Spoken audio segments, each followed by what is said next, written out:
che trovate sul sito di Radio Padania, radiopadania.org. È tutto molto facile, andate sul pulsantone abbonati, lì compilate un modulo facilissimo, www.radiopadania.org, e compilate tutto. Se avete problemi a compilare c'è un numero di telefono, se è un orario, quello in cui andate a fare questa operazione in cui nessuno vi risponderà, potete mandare una mail e potete compilare l'abbonamento in diretta con una persona che vi dà una mano. Insomma, è facilissimo. Però mi raccomando ai vecchi abbonati, gli abbonati diciamo della vecchia maniera, dei 4 abbonamenti, ricorderete Ruspa Monviso, Po e non ricordo più qual era l'altro, Ruspa Monviso, Venezia Pontida, grazie, Ruspa Monviso, Venezia Pontida, ecco quella roba lì, fate quello nuovo, perché quello vecchio va rinnovato sostanzialmente. Chiaro che se avete un abbonamento che vi fa dare alla radio più soldi rispetto a quelli che dareste col nuovo, cogliete l'occasione anche per abbonare a sua insaputa qualcuno a Radio Padania, perché può essere anche un ottimo regalo l'abbonamento a Radio Padania, uno scherzo bellissimo da fare al vostro amico, al vostro collega, al vicino di casa che ancora vota il PD. Beh, insomma, voi gli regalate l'abbonamento a Radio Padania. Potete anche, io ho una scelta consigliata, abbonarvi voi e poi scegliere un VIP da abbonare a Radio Padania, non lo so, Lilli Gruber ad esempio. Potete benissimo fare l'abbonamento a Lilli Gruber a nome per conto vostro ma intestato a Lilli Gruber, e dopo che l'avete fatto mandate l'abbonamento a Radio Padania agli studi della 7 con tanti saluti e quant'altro. Se volete quindi potete fare così, su radiopadania.org trovate tutte le indicazioni. Come detto ieri, per tutta la settimana o quasi, questo spazio di trasmissione sarà dedicato però a parlare della radio che state ascoltando, uno spazio un po' ombelicale, ma ogni tanto ci fa bene aprirlo. Linee aperte libere allo 02 66 20 35 29. Raccontateci, se volete, quando e come è nato l'amore per Radio Padania, qual è stata la prima volta che ci avete ascoltato e che cosa vi ha rapito, se qualcosa vi ha rapito, che cosa vi piace tantissimo di Radio Padania, che cosa sopportate di Radio Padania ma fareste volentieri a meno, che cosa invece proprio non sopportate di Radio Padania, che cosa c'è e non dovrebbe esserci, che cosa non c'è e dovrebbe esserci. Questi sono i vari cassetti che potete aprire e che potete riempire con le vostre gioie, con i vostri complimenti, con le vostre contumelie, a vostra scelta. L'importante è che facciate sentire la vostra voce, che battiate la lingua sul tamburo allo 02 66 20 35 29. Un saluto a Giovanni, rappresentante di Articoli per Ciclismo. Anche tu, Giovanni, abbonati, mi raccomando, attendiamo con ansia anche il tuo abbonamento. Da settimana prossima inizieremo in diretta anche l'estrazione dei ricchi premi e cotillon degli abbonamenti, sì, perché se vi abbonate, noi poi, prima di completare la campagna abbonamenti, in questi spazi di palinsesto metteremo a disposizione grandi premi. Uno su tutti, il più semplice, sarà la radiolina DAB da portare dove volete voi, ma ci sarà anche, ve lo annuncio già, dopo il Vinci Salvini, ebbene sì, ci sarà il Vinci Borghezio. Ci stiamo lavorando, ci sto lavorando personalmente, e l'abbonato che insomma sarà estratto vincerà Borghezio, che ci telefonerà a casa vostra e vi terrà compagnia per qualche ora, qualche minuto, qualche giorno, a seconda del fatto se scatterà o non scatterà l'amore tra voi. Oppure vincerete anche Tony Bobi, che verrà a casa vostra a cantarvi una canzone di soul. E poi chi altro potreste vincere? Potreste vincere anche Gianni Tonelli, potreste fare il Vinci Tonelli, vincete dei giubbotti a antiproiettile, ve li porta lui direttamente con lo spray peperoncino e il SAP, vi porta tutto lui. Se volete quindi li vincete, ma dovete partecipare. Allora, chi è il primo che ci scrive? Un amico che non si firma. Perché non ti firmi? Tu uomo che non ti firmi, perché non ti firmi? È ciò che mi chiedo. Vabbè, tu non ti firmi, ma comunque scrivi: dopo aver sentito Maurizio Bolognetti mi domando, esiste almeno una persona disposta allo sciopero della fame per salvare Radio Padania? Oh, non guardate me, non guardate me, che già non mangio tanto, io lo sciopero della fame non lo faccio. Grazie al nostro amico, se vuoi fallo tu lo sciopero della fame, posso fare lo sciopero lo sciopero dell'astinenza, cioè mangiare tutto il giorno. C'è ancora chi saluta Cosmo Mitrano e Ivan75. Ciao Pinti, io di Radio Padania non sopporto una cosa fra tutte, Cosmo. E vabbè, ma non è vero, dai, i nostri ascoltatori sono tutti parte del grande spettacolo quotidiano e quindi comunque anche Ivan75 saluta con ciao Cosmo, alla fine c'è dell'affetto. George dice mi piace perché non è una radio di regime da pensiero unico, globale, obbligatorio, così il cosiddetto George che ci scrive perché ci ama. Potete scriverci anche perché non ci sopportate, ancora meglio potete scriverci come avete conosciuto Radio Padania, qual è la trasmissione che vi ha conquistato e quando, qual è la trasmissione che vi annoia più di tutte, quando e come ci ascoltate, se ci ascoltate in macchina, in casa, se ci ascoltate mentre lavorate, se ci ascoltate sempre, insomma fatevi sentire, però diteci qualcosa di voi e parliamo un po' del palinsesto anche, cioè che cosa vorreste di più, cosa vorreste di meno, insomma le linee sono aperte e libere, se volete potete intervenire, anche se come spesso accade in realtà quando apriamo questi spazi, diciamo non propriamente politici o di dibattito puro, ma questi spazi meta-radiofonici in cui ci interroghiamo su noi stessi, insomma un po' la psicanalisi di Radio Padania, è abbastanza consueto che voi siate latitanti, ma quel che conta non è se ci sarete o no, conta la possibilità di esserci, l'importante è la possibilità di partecipare, come diceva De Coubertin, che infatti non andava mai. 02 66 20 35 29, questo è il nostro numero di telefono, è spalancato e libero, è a vostra disposizione.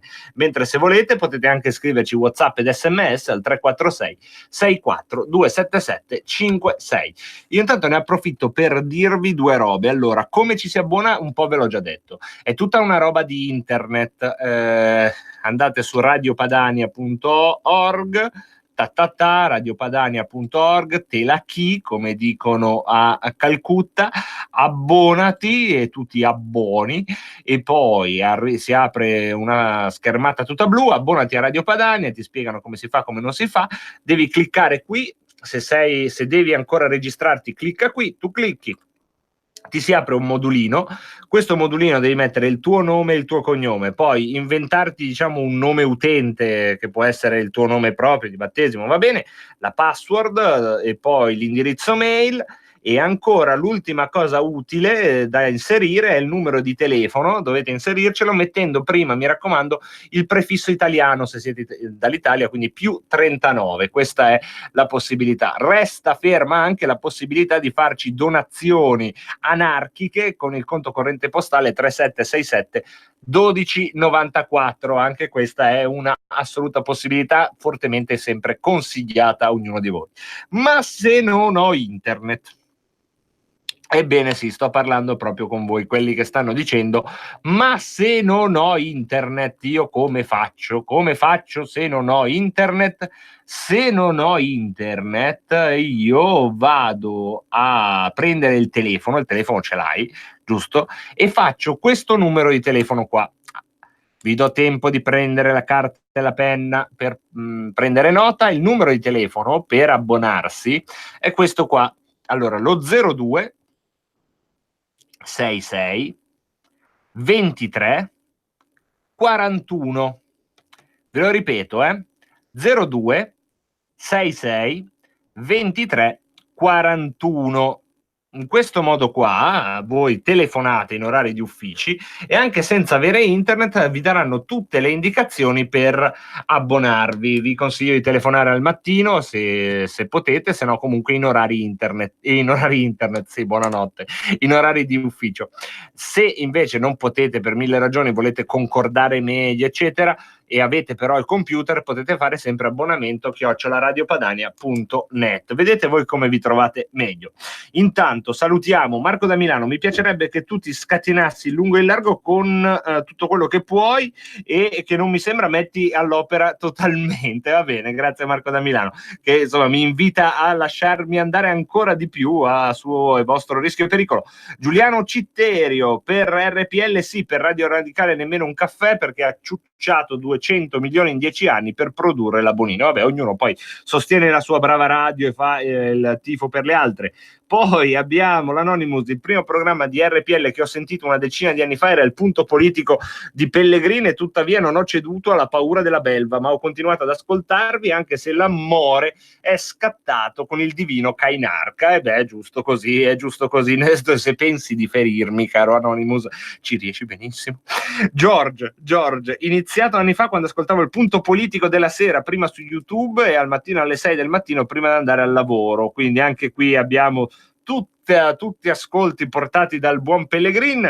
E ancora, ciao bella gioia, sono abbonata e ora trasformerò l'abbonamento, mi sono tesserata ai tempi dell'ufficio di via Vespri Siciliani e da allora vi ho inseguiti e trovati, e quindi la radio è poco? Direi proprio di no, grazie Graziella.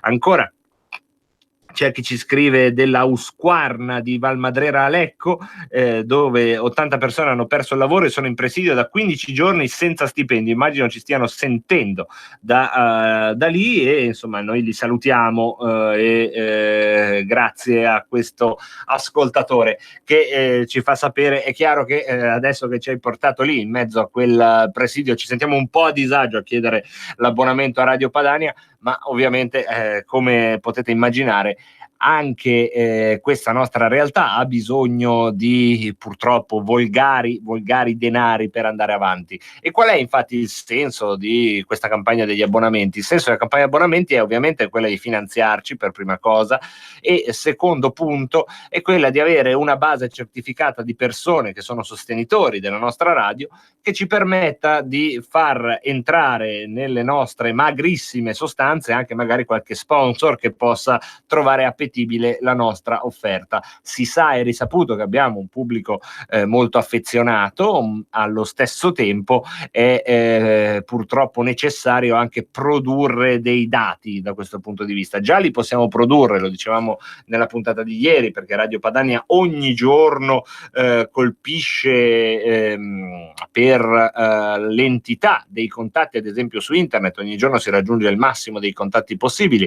Può accadervi infatti di provare ad ascoltarci in streaming su internet e non riuscirci perché proprio il server è intasato. Questa è una cosa che accade puntualmente tutti i giorni. Un altro elemento che può certificare è certamente il numero delle telefonate, delle interazioni, anche questo è un qualcosa che possiamo portare a dote, ma gli abbonamenti sono evidentemente il mattone più solido su cui poi poter fare un'offerta commerciale che ci permetterà di avere più spazio, di magari trasmettere più ore di diretta, evidentemente, di fare più trasferte, di fare più uscite, di fare più inchieste, di essere insomma una radio migliore, più al passo con i tempi. Ancora la Lalla, vi ascolto perché sono di parte, anche se non vivo a Milano o dintorni, tutti i parenti da parte materna erano lombardi, amo la Lombardia, e così. Grazie alla nostra Lalla che si ricorda Padania Sveglia con Sammy Varin, quella è stata insomma la sua per molti giorni è stata il suo buongiorno, insomma, quello del mattino. 0266 20 35 29, non siete molto loquaci in questa fase di palinsesto, ma noi andiamo avanti lo stesso, ve lo dico senza problemi, perché abbiamo ancora 2 minuti che potete utilizzare per dire la vostra. Ci fa piacere davvero ricevere anche critiche, proposte, emendamenti e quant'altro, per cercare anche di venire incontro alle vostre esigenze, alle vostre richieste, ai vostri gusti. Ma non soltanto di questo ovviamente parleremo oggi, quindi io approfitto di questa vostra così timidezza per cercare di tenervi incollati a questa emittente, che tra poco parleremo come sempre per qualche minuto di calcio, dopodiché ci sarà lo spazio dedicato al Parlamento, poi uno sguardo veloce per aggiornarci sulle principali notizie di attualità, e anche lì ci sarà uno spazio per il filo diretto su quello che accade oggi. Potrete intervenire in diretta diretta e commentare, come spesso accade nella nostra emittente. Dopodiché nella parte centrale di Rebelotto dovremmo invece trattare di nuovo il tema dei mini bot, quindi se resterete con noi, questo è un po' il menù del nostro pomeriggio insieme. Salutiamo un altro amico, anche George, anche lui il programma che insomma, dopo aver detto del punto politico, ricorda anche il buon Rebelotto. Vabbè, oggi siete pieni di complimenti, oggi va bene, oggi diciamo che butta bene come complimenti, però sappiate che domani, mercoledì, poi giovedì, venerdì, insomma ci sono altri 2 o 3 giorni in cui apriremo questo spazio anche a critiche, proposte, perplessità, non fatele mancare, perché alla fine il momento della campagna abbonamenti, lo so, non è proprio divertentissimo sentire me che parlo dell'abbonamento e della radio per mezz'ora, uno dice che 2 balle, però è un momento che succede una volta ogni tanto, utilizziamolo per capire che cosa vi piace e cosa non vi piace. Se non parlate va bene tutto così, però non ci fate un gran favore a non farci critiche, perché ricordo che la ruota è nata grazie a un rompiballe che aveva detto vabbè, ma inventiamo la ruota. Se avesse detto va bene tutto così, stiamo sugli alberi, combattiamo contro il mammut, restavamo sugli alberi a combattere col mammut. Un saluto a Davis da Malaga, eccolo qua, lui che ci ascolta dalla Spagna, olè. Nel tuo caso, Davis, se ci vuoi raggiungere con un abbonamento, ricordati di mettere il prefisso più 34, che è più 04, più 34, che è quello appunto della penisola iberica. Ancora Ciano da Mestre ci scrive: vi ho scoperto nel 2012 quando tutti i media di regime non facevano che esaltare il governo Monti. Come se cerno le parole io, mi ricorda giustamente l'anonimo. Sì, è vero, le se cerno insieme al sudore, perché è iniziata anche la stagione del sudore, quella in cui io divento un essere viscoso, e con questo elemento diciamo molto sensazionale in riferimento per l'appunto a una delle nostre 4 facoltà, spesso la più bistrattata ma anche una delle più nobili in realtà, la sensazione. Io direi che possiamo chiudere questa nostra delirante parte relativa agli abbonamenti. Tra poco calcio, Parlamento, attualità e minibot. Stai ascoltando Radio Padania Libera, la tua radio, la tua voce libera, senza filtri né censura. Diamo voce alla nostra gente. In 30 anni di attività ho avuto modo di vedere le cose più strane. Ho affrontato zombie, vampiri, licantropi, mutanti e spietati assassini. Ho vissuto le storie più assurde e le avventure più bizzarre. Ma la storia più incredibile di tutte è quella che sto per raccontarvi. E questa è la mia storia. Ascoltate Movie Time con Vincent. Ogni sabato dalle ore 16. Per la tua pubblicità su Radio Padania Libera, scrivi a spot@radiopadania.net. Radio Padania presenta Coming Soon Radio, quotidiano di informazione cinematografica. La bambola cult che ha sconvolto intere generazioni torna al cinema più terrificante che mai. E ora vuole giocare con te. Dobbiamo fermarlo! Dai produttori di It, La bambola assassina, dal 19 giugno al cinema, in anteprima mondiale. Buonanotte, Andy.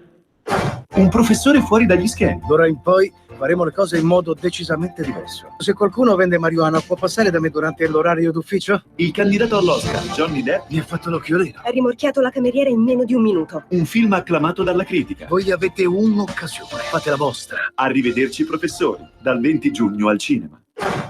Fino a ieri tutti conoscevano i Beatles. Oggi solo Jack ricorda le loro canzoni. Posso farlo? La tua musica è incredibile. Non perdere il film più coinvolgente dell'estate. È una delle più grandi canzoni mai scritte. Beh, non sono i Coldplay, non è Fiction. Yesterday, dal 4 luglio al cinema. Tratto da un'indimenticabile storia vera. Ci sono momenti in cui lo guardo, questo ragazzo che ho cresciuto, che credevo di conoscere profondamente, e mi domando chi sia. Steve Carell, Timothée Chalamet. Ho ancora una famiglia. Voglio che siano fieri di me. Beautiful Boy, dal 13 giugno al cinema. Mi scusi, ma siamo chiusi. Il film che ha aperto Cannes 2019. Che diavolo è stato? Una bestia selvatica? Io credo zombie. Con un cast da far risvegliare i morti. Ripetono le cose che facevano quando erano vivi. Chardonnay. I morti non muoiono, dal 13 giugno al cinema. Ha appena detto Chardonnay. Sì, l'ha detto.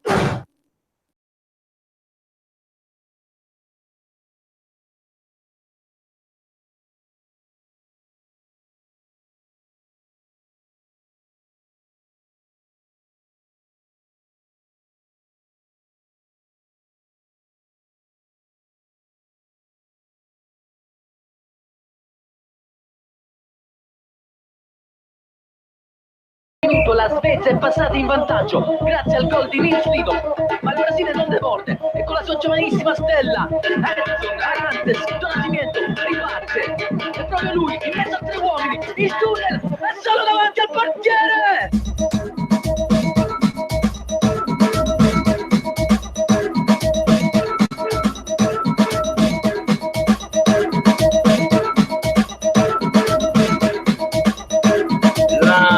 La rubrica dedicata al calcio ogni giorno con la redazione di cartacantaweb.it. Oggi Alfonso Sciascia. Ciao Alfonso.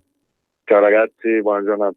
Allora Alfonso, sulla homepage di Cartacanta Web troneggia una tua intervista a un grande difensore della Juventus, sto parlando di Moreno Torricelli. Che cosa vi siete detti tu e Moreno Torricelli? L'intervista poi la potete trovare sul sito ovviamente.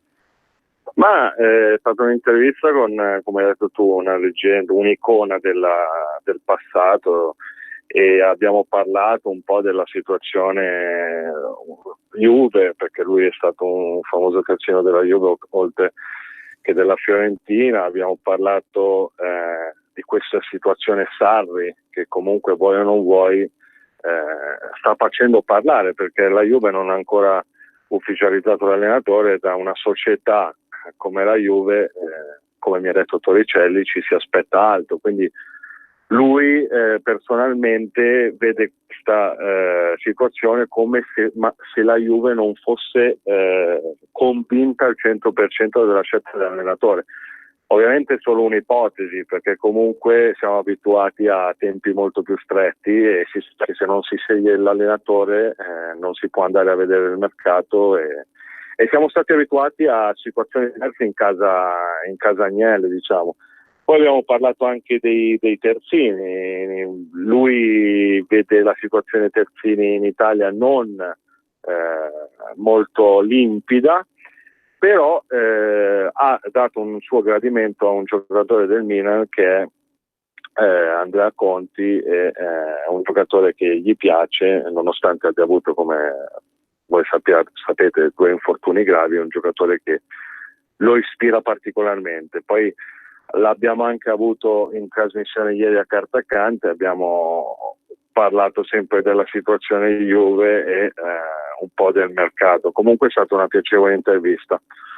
Ecco, avete toccato poi il nervo scoperto della Juve in questo momento senza allenatore, che ci fa col senno di poi capire che il divorzio con Allegri non era così pianificato come secondo alcuni nelle immediate battute, insomma, della conferenza stampa in realtà avevano fatto capire. Molti avevano detto ma sì, è tutto un piano, c'è già un piano B, si sa già, erano già d'accordo da gennaio, da dicembre, invece insomma la Juve in questo momento è sul mercato, cercasi allenatore, mandare la candidatura presso Juventus Stadio.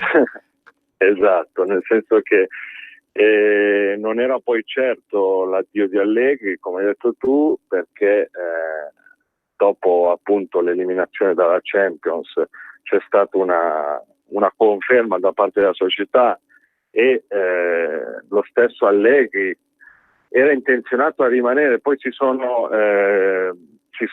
parlati e hanno riflettuto in un altro modo, nel senso che secondo me Agnelli, che è un grande conoscitore di calcio, ha capito che per andare a vincere in determinate competizioni, ovviamente il riferimento della Champions, ci vuole più gioco, che Allegri non ha mai dato fondamentalmente, perché le polemiche con Allegri sono sempre state tante per un gioco difensivo che l'allenatore toscano ha sempre adottato. Quindi adesso ovviamente c'erano voci su Guardiola che però sono poi infondate, perché non c'è stato nessun contatto, come hanno ribadito i vertici del City, con Sarri, che presumibilmente dovrebbe essere l'allenatore della Juve.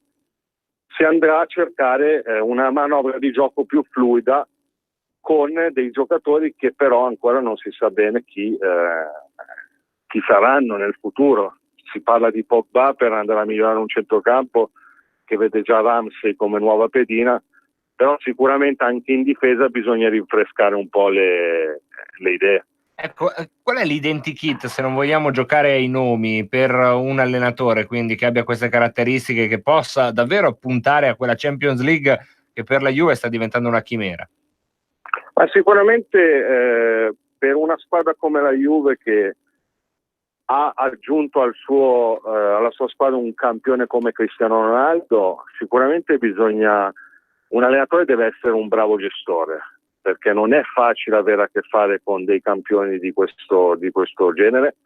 Allegri è un bravo gestore, lo è stato, non ha mai avuto dei problemi con i giocatori, a parte qualche scherzo con Dybala, però sicuramente bisogna gestire al meglio il gruppo. Mi vengono in mente grandi gestori, mi viene in mente Zidane è un grande gestore di spogliatoio. Sì. E però non basta solo quello, nel senso che ci vuole anche un allenatore che sappia gestire, che insegni calcio. Ovvio che poi insegnare calcio a uno come Cristiano Ronaldo non lo puoi fare, devi fare un mezzo e mezzo, diciamo. Attualmente a disposizione chi è che c'è di libero sul mercato? Non ce ne sono tanti. Quello che mi viene in mente è che sa esprimere il gioco a tanti livelli, che poi ha vinto l'Europa League, è Sarri, quindi alla fine la Juve andrà a orientarsi su quell'allenatore lì. Ecco, solo che da questo punto di vista, come giustamente hai ricordato, c'è poco sul mercato, tale che esatto.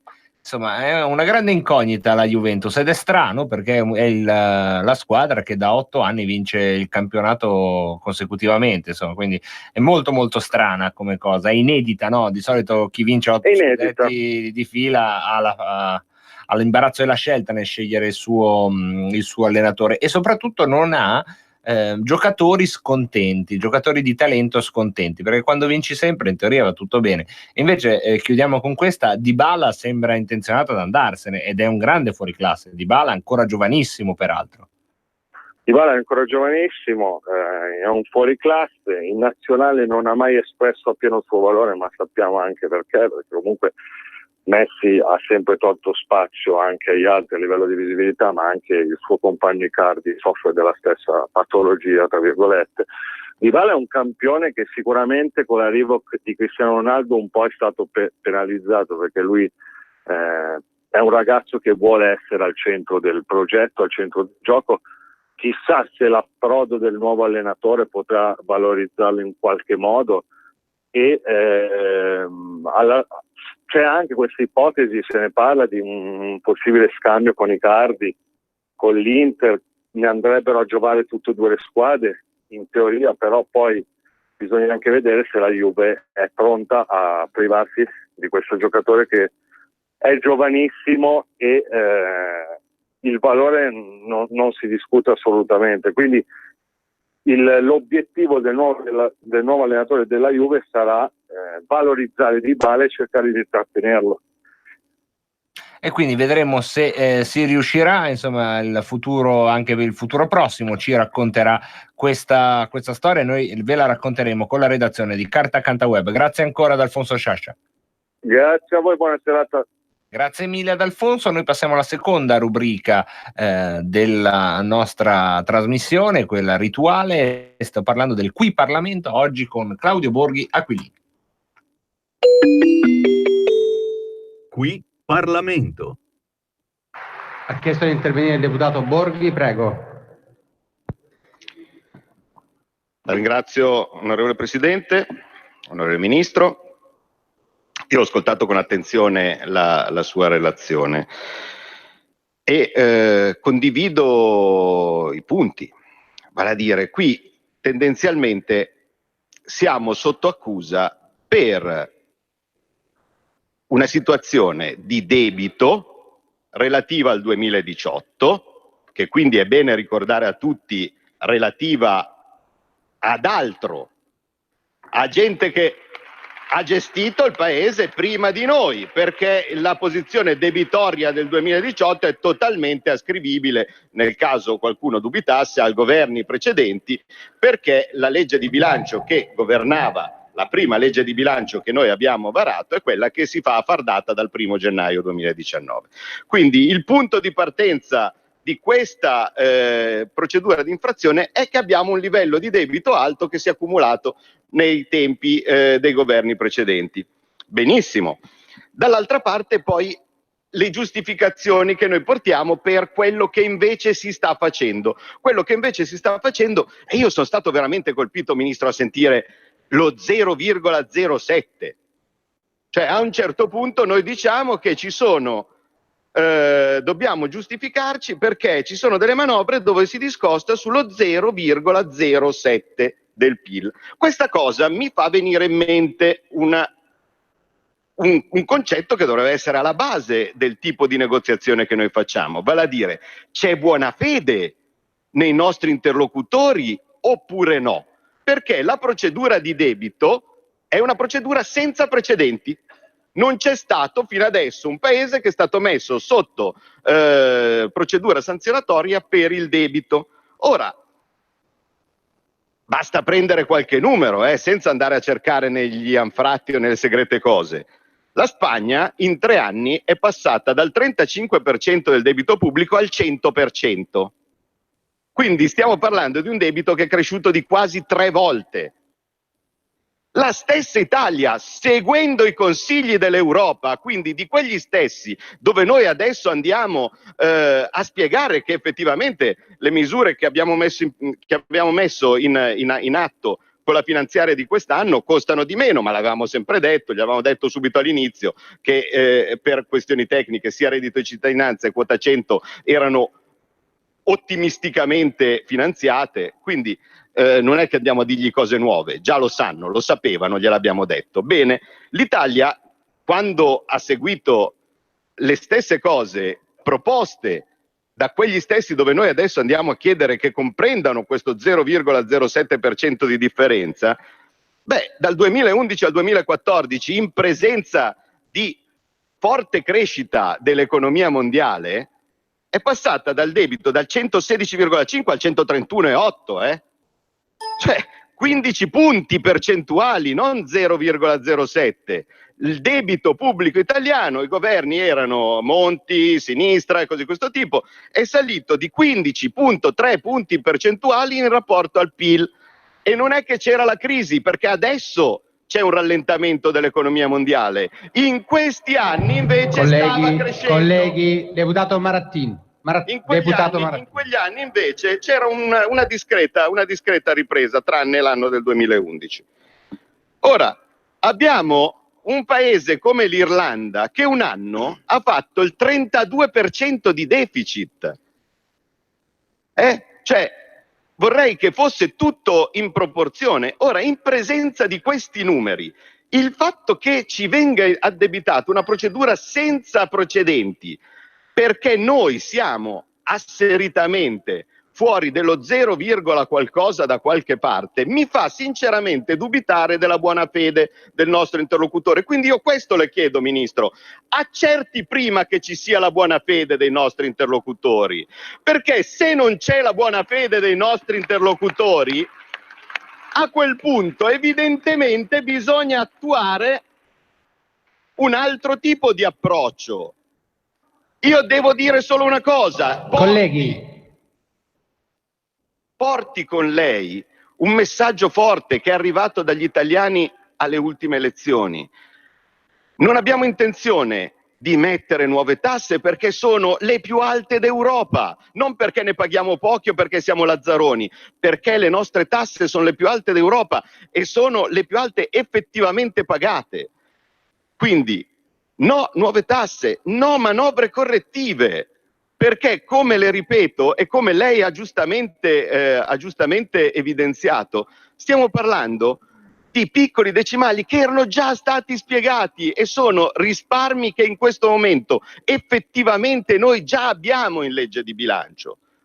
Quindi non necessitiamo di fare altro, a meno che non si chieda formalmente l'umiliazione dell'Italia, tale per cui dobbiamo farci vedere inginocchiati e consegnare un qualche tipo di obolo, e così facendo l'avremo buona. Concluda. Se questo è l'atteggiamento, vale a dire se l'unica cosa che ci chiedono è un'umiliazione formale, beh, mi scusi, qui abbiamo uno Stato che dovrebbe essere in piedi a testa alta, come la sua storia ci ha insegnato davanti a queste persone, perché noi siamo un contributore netto dell'Unione Europea, noi paghiamo queste persone, noi non si è mai visto una volta un caso in cui chi paga viene colpevolizzato da chi viene pagato. Noi pensiamo di aver fatto tutto e di più nel tempo passato, e chiunque ha analizzato l'avanzo primario senza pari che il nostro Paese ha tenuto negli ultimi 10 anni riconosce che la nostra disciplina di bilancio, la nostra disciplina fiscale è stata la più alta rispetto a tutti gli altri Paesi europei. Quindi noi non abbiamo niente da farci rimproverare, vada a testa alta e tenga alto il nome dell'Italia, perché è quello che lei porta avanti. Qui Parlamento. E questo era lo Spazio Parlamento con Borghi, che ha parlato già di uno dei temi della giornata. Abbiamo 10 minuti per aggiornarvi su tutto. Se volete potete però intervenire e interrompermi allo 0266 20 35 29.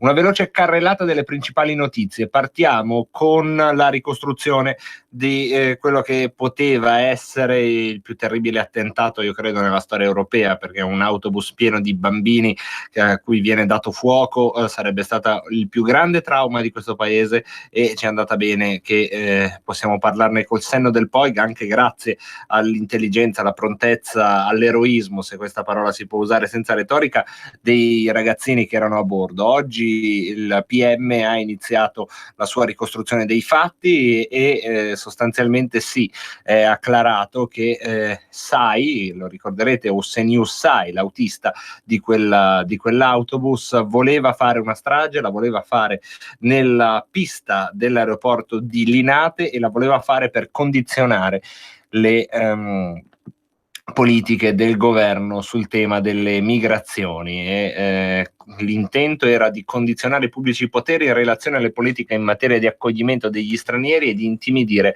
la popolazione. Fortunatamente anche questo attentato, che sarebbe stato il più terribile davvero della storia europea, credo, sia per estetica sia per drammaticità di quello che sarebbe potuto accadere. Pensa, un rogo di una scolaresca di bambini è un qualcosa che fa ribrezzo solo immaginarlo e dirlo. Immaginate se invece fosse successo e quali reazioni ci sarebbero state anche nell'opinione pubblica, quale effetto domino. Ebbene, tutto questo non è accaduto fortunatamente, ma poteva accadere, e a quanto pare era evidentemente nelle intenzioni dell'attentatore, tanto che è stato trovato il suo video proclama, quello preparato, come purtroppo ci ha abituato la prassi di molti attentati in altri paesi d'Europa, per rivendicare le motivazioni di quella che sarebbe stata davvero una terrificante strage. Questa è la principale, secondo il sottoscritto, notizia della giornata. La seconda riguarda le reazioni a questa manovra, a questa procedura di infrazione che l'Europa vuole comminare all'Italia per eccessivo debito. Anche qui avete sentito con Claudio Borghi Aquilini come si tratti in realtà di un qualcosa di inedito nella storia europea degli ultimi anni. Molti paesi europei hanno fatto anche più debito dell'Italia, ha ricordato Claudio Borghi la Spagna, ma a quanto pare due pesi e due misure. Anche qui, se volete, potete commentare un fatto preciso, ossia come l'Italia, con questo governo che avrà tanti debiti, per l'appunto tanti pregi e tanti difetti, però si è tolta di fatto dall'orbita franco-tedesca e si è agganciata, se mi consentite la semplificazione, all'orbita americana di Trump e a tutta una filiera internazionale di governi che hanno l'impronta cosiddetta sovranista. Ed è forse questa la motivazione che ci fa capire il perché di una differenza di trattamento tra l'Italia e la Spagna che invece è sempre stata ampiamente nell'orbita di Berlino e che probabilmente anche per questo ha potuto godere della flessibilità citata da Borghi nello spazio Parlamento che vi abbiamo fatto sentire. Ci sono altre notizie di giornata. Una terza per interesse credo possa essere la ricostruzione della sparatoria che ha visto protagonista suo malgrado un tabaccaio di Pavone Canavese in Piemonte. La ricostruzione sembrerebbe imputarlo di eccesso di legittima difesa perché avrebbe sparato dal balcone ai rapinatori, anche se poi nella dinamica lui dal balcone è sceso e la colluttazione c'è stata anche di fronte alla tabaccheria, ma gli studi balistici sembrerebbero indicare lo sparo fatale per il rapinatore, che sarebbe stato raggiunto da uno sparo appunto esploso dal tabaccaio dal balcone, quindi c'è questa imputazione di eccesso colposo di legittima difesa. Mentre su tutt'altro fronte, altra notizia di giornata, pace fiscale, arrivano i numeri, è un record, pensate 12 milioni di cartelle esattoriali sono state rottamate con la pace fiscale. 12 milioni di cartelle esattoriali vuol dire chissà quante delle persone all'ascolto avevano qualche conto in sospeso e grazie a questo provvedimento possono tornare a respirare. Abbiamo una telefonata in attesa, gli diamo subito spazio. Pronto? Pronto? Sì, ciao, benvenuto. Ciao, sono in linea io, sì. Sì, ciao. Sì, grazie. Allora, mi fa specie sentire Borghi Aquilini che dice di andare con l'Europa a strappare migliori condizioni quando andava in giro nelle feste e dire che bisognava uscire. Ha scritto i libri per uscire, tutto il resto. Questa non mi prende tanto bene la cosa. Vuol dire che, come sempre, il mio segretario aveva ragione. L'Europa è un leviatano, gli ordini arriveranno via fax. L'Europa sarà della Francia, della Germania e di qualche banchiere. Ci dobbiamo rassegnare, ma certo, se noi facevamo circo queste come l'ha fatto l'Inghilterra, che se lo può permettere perché non ha l'euro, ci distruggevano. Però sinceramente ci sarebbe anche il caso che qualcuno dica a quei signori lì che quando c'è stato da tirare fuori la palanca per salvare le altre banche li abbiamo tirati fuori con Monti, Letta e Renzi, sostenuto dallo zio Silvio. Peccato che quando vanno alle trasmissioni nessuno ha il coraggio di sparare in faccia, perché poi siccome sei alleato nelle regioni e lì mi rifaccio ormai più con Berlusconi, però sei alleato nelle regioni, allora trafficito. Cioè non è così che si fa. Io non la vedo tanto bella con l'Europa, questi qua ci vogliono mettere sotto i piedi, quindi o se ne esce o altrimenti una volta eravamo schiavi di Roma, si è deciso di fare gli schiavi di Roma, facciamo anche gli schiavi dell'Europa, tanti padani non esistono più, quindi schiavo per schiavo facciamo gli schiavi di tutti noi. Dio salvi la Padania. Grazie mille al nostro amico. Prendiamo un'altra telefonata, 0266 20 35 29. In quest'ultima telefonata avete anche visto insomma una rivendicazione anche diciamo dal punto di vista mnemonico rilevante delle parole di Bossi sull'Europa, quando ancora l'Europa non era quello che è diventato adesso, ma era stato certamente lungimirante. Avete tempo, se volete, 5 minuti per dire la vostra. I temi sono questi: l'attentato di Linate, fortunatamente sventato, ma che era a tutti gli effetti un attentato terroristico e della peggior specie, la pressione dell'Europa con una procedura di infrazione, il successo della rottamazione delle cartelle e poi le disavventure di questo tabaccaio che se verrà accertato che ha sparato dal balcone probabilmente passerà dei guai giudiziari per questo suo gesto, che ricordiamo però è avvenuto in reazione a una rapina che stava subendo nel suo tabacchi, quindi anche qui il tema secondo me è interessante. Se volete, le linee sono aperte e libere a vostra disposizione allo 0266 20 35 29. Intanto saluto Sandro da Cologno e anche un altro amico che ci ha scritto poc'anzi, Riccardo 46 da Milano. Un saluto anche a te.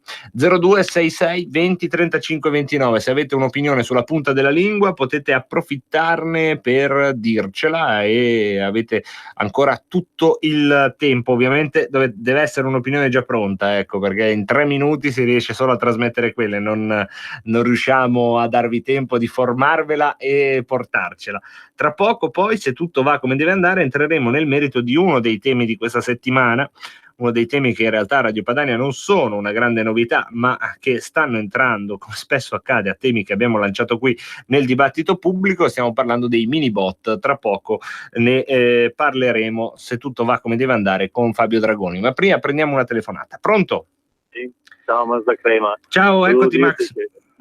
Bossi è stato lungimirante con l'Europa, in effetti aveva previsto 20 anni fa, salvo poi dire non so, 8 mesi fa, l'anno scorso, che il problema non era l'Europa, ma come si dice, ma il meridione, e poi ci ha tenuto 20 anni a ruota del signor dello zio Silvio, per cui, che faceva parte del PPE legato all'Europa a mani e piedi, per cui lasciamo perdere. Volevo dire, per quanto riguarda il discorso del pullman dei ragazzi, la signora Bonaldi, sindaco di Crema, oggi sulla provincia c'era scritto che lei disobbedisce al decreto sicurezza di Salvini. La signora che non si è curata di sapere chi guidava il pullman dei ragazzi. Questi qui sono loro. Ho capito. Idioti, cioè, scusa. Grazie mille, questa te la buono, anche perché me l'hai buttata proprio in coda. 026620 3529, se volete, avete ancora un minuto per dircela. Intanto l'Anonymous dice: più che Dio salvi la Padania, che sia la Padania a salvare Dio, già che a Roma Frankie the First di lui non si cura molto. Beh, sì, insomma, ci si salvi a vicenda. Da questo punto di vista potrebbe essere una buona reciprocità, no? Aiutiamolo a casa sua, potrebbe essere un altro slogan. L'Anonymous mi porta sempre fuori strada, mannaggia a lui. Siete pronti a essere pagati in mini bot? Siete pronti?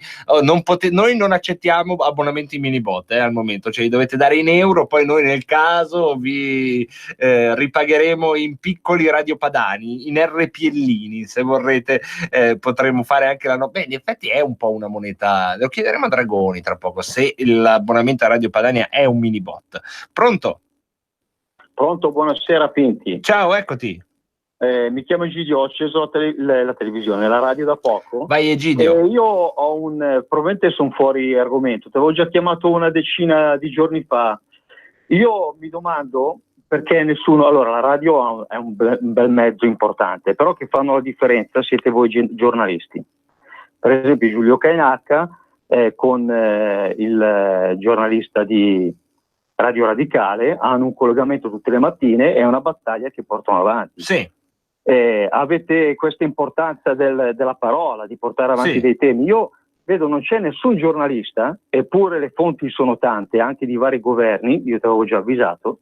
Mi piacerebbe sentire parlare alla radio seriamente di geoingegneria. Ti ringrazio. Il Nord Italia sta pagando dazio per quello che sta succedendo sulle culture. Il clima lo possiamo vedere, ed è stato proprio dichiarato il fatto che stanno facendo degli esperimenti in aria a livello mondiale per cambiare il clima e vabbè, insomma, la spiegazione poi loro la danno un po' così. Certo. È un argomento da approfittare. Guarda, io ti ringrazio, poi alcune cose riesco a cucinarle, altri piatti tipo la geoingegneria faccio un po' fatica, però insomma non sono l'unico e ne parleremo in redazione. Ti ringrazio dello spunto. Facciamo una pausa e poi tra poco scopriamo se i nostri abbonamenti sono dei mini bot. Secondo me sì, potrebbero essere. Ciao Ruspa, come butta? Guarda che sei in onda. Donare il 2 per 1000 alla Lega è importante per i progetti di Matteo Salvini? Sì, la gente lo sa. Sa pure che D43 è il codice da scrivere sulla dichiarazione dei redditi. Sì, D43! Lo sa. E che se lo dice al suo commercialista fa tutto lui. No, Ruspa, questa non possiamo dirla in radio. D43 è una sigla importante. Serve a dare più forza ai progetti che Matteo Salvini vuole realizzare. Quest'anno il 2 per 1000 donalo alla Lega di Matteo Salvini. Dillo al tuo commercialista. Donare il 2 per 1000 alla Lega è un'ottima azione. www.2per1000lega.it. Messaggio per tutti gli imprenditori, gli artigiani, i commercianti, i liberi professionisti. Hai un'attività? Dei prodotti da promuovere? Prova la pubblicità sulla nostra radio. Radio Padania ha preparato per te una grande promozione per aiutarti a sostenere la tua attività a tariffe davvero straordinarie. Informati, vedrai che si può fare. Mandaci una mail all'indirizzo spot@radiopadania.net. Con Radio Padania si può fare. sono Giovanna. Mondoflex. Voglio presentarvi una nuova promozione Mondoflex. Un materasso in memory, ergonomico, a 2 strati, completamente sfoderabile, a soli 199 euro. Con Mondoflex dormite sonni tranquilli. Vi aspetto. A Treviolo e a Melzo, il sabato orario continuato. Mondoflex reti e materassi. A Treviolo, Melzo, Monza, Erba, Crema, Castelmella, Briscia e Desenzano del Garda. Mondoflex, fornitore ufficiale Atalanta Bergamasca Calcio. Per la tua pubblicità su Radio Padania Libera, scrivi a spot@radiopadania.net. Guardiamo un momento i dati degli ultimi anni, quanti migranti sono arrivati in Italia. 2016 181.000, 2017 119, avrebbero superato forse i 200.000. Onestamente il ministro Minniti a metà giugno ha dato una stretta sulle ONG, polizia a bordo, eccetera. 2018 finora 20.000.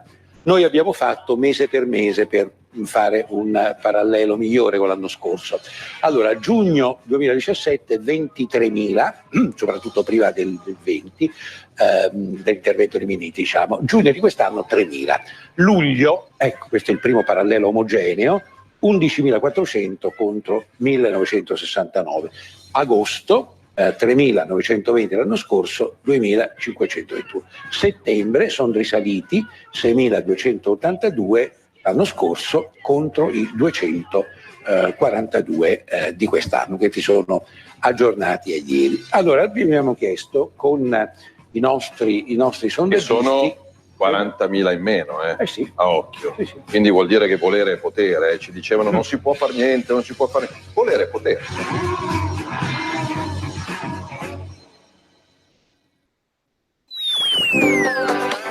Cosa aspetti? Sostieni la nostra radio. Abbonati andando sul sito radiopadania.org. Clicca abbonati e segui le istruzioni. Facile, no? E rieccoci con la nostra diretta. Tra poco parliamo di Minibot e cerchiamo anche di capire se il nostro abbonamento a Radio Padania può essere un Minibot o che cos'altro.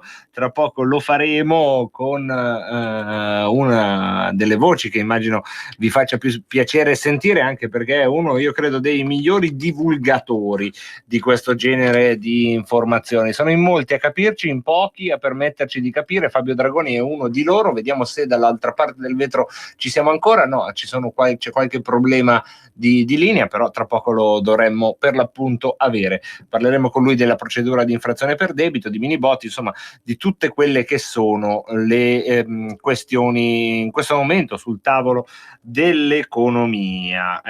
Salutiamo intanto un amico, vediamo chi è. Silvana dice: perché invece dei collegamenti con Radio Radicale non si fanno collegamenti con Greta Thunberg? Ci deve pensare l'Anonymous. Grazie di questa cosa, ci penserà Greta Thunberg e l'Anonymous a portarcela in diretta. Intanto salutiamo Fabio Dragoni. Benvenuto Fabio, grazie.